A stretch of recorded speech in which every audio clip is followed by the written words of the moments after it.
10 kilo அரிசி நல்லா ஊறிடுச்சு.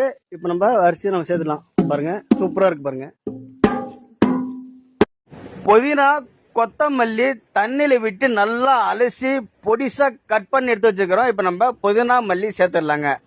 மக்களே, நம்ம சேனலுக்கு ஒரே ஒரு சப்ஸ்கிரைப் பண்ணுங்க, கொஞ்சம் சப்போர்ட் பண்ணுங்க, ஒரு லைக் பண்ணுங்க, பிடிச்சிருந்தா கொஞ்சம் ஒரே ஒரு ஷேர் பண்ணுங்க. ஒரு டைம் செஞ்சு பாருங்க, சூப்பரா இருக்கும்.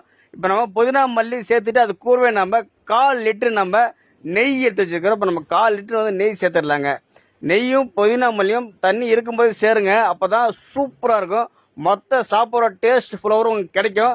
சாப்பாடு தம் எடுத்த பிறகு எதுவுமே சேர்க்காதீங்க. இப்ப சேர்த்துட்டு நல்லா ஒரு டைம் கிளறி விட்டுடலாம். புதினா கொத்தமல்லி நெய் சேர்த்துட்டு இப்ப நீங்க கிளறும் போது தெரியுங்க பாருங்க, சாப்பாடு எல்லாம் தண்ணி நல்லா இழுத்துக்குச்சு மேல. இப்ப நம்ம தம் போடுற பதம் நல்லா வந்துருச்சு பாருங்க.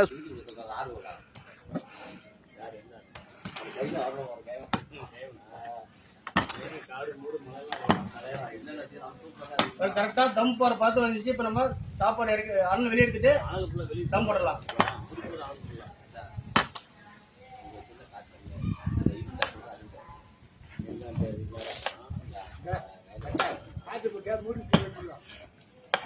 அண்ணன் எல்லாம் வெளியே எடுத்துடலாம்.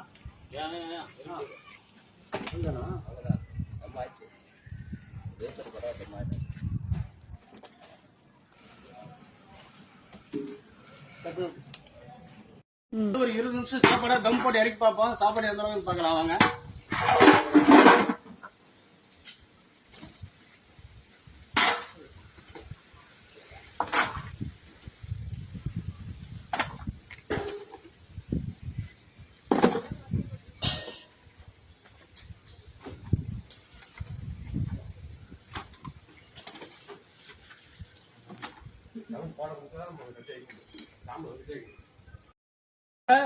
பத்து கிலோ மட்டன் பிரியாணி தம் உடைக்க போறோம்.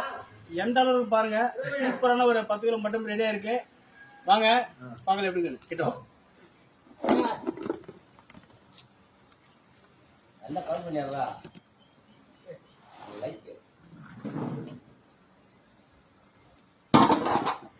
கண்டி கண்டி